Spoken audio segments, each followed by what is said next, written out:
24/7 Teachers Training, a lesson-by-lesson tutorial for homogeneous teaching.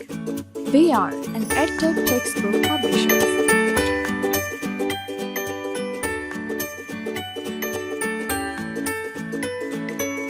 Bismillah ar-Rahman ar-Rahim. Assalamu alaikum, dear teacher. I welcome you on behalf of the Snowman publishers to an online tutorial on section 4 of the chapter 9 of Science Grade 4, which covers the topic eclipses. The video will cover lunar eclipse, solar eclipse. So, let's get started with the teaching plan. Like in every lesson, welcome the students with a cheerful smile and say Assalamu alaikum. Ask them to sit and say, how are you? Introduce the topic and write eclipse in prominent letters on the board. Start the lesson by a simple activity. Seek a volunteer and make him or her stand in a straight line facing the board. Shine a torch from behind in such a way that the shadow of the student falls on the board. With this activity, help the students recall what they learned about shadows and light. Ask them different questions to set up their base for understanding eclipses, such as, do you see that shadow is opposite to the light source? Are the objects which the shadow falls on in the dark?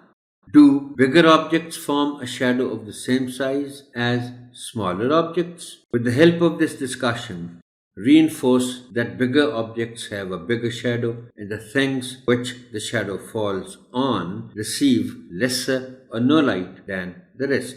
Introduce eclipses by shining a torch on a globe and casting its shadow on the wall. Tell the students that giant bodies in the space such as the earth and moon also cast shadows when they block the path of light. Their shadow falls on any other body that may be passing on the opposite side. The shadow blocks light from reaching the other body and hence an eclipse occurs. The phenomenon can also be explained by setting up the globe, a candle, and a sphere ball in place of the moon on a thermopole sheet. You may also use the model to give the students an opportunity to explain what they have learnt about eclipses. Teach the difference between a solar and a lunar eclipse by drawing diagrams on the board and switching positions of the moon and the sun. Keep asking questions to keep the students engaged. Read the passage about lunar and solar eclipses from the textbook and tell the students to follow. For homework, you can ask the students to draw labeled diagrams of lunar and solar eclipses. Thank you, Honorable Teacher, for your listening. Allah Hafiz.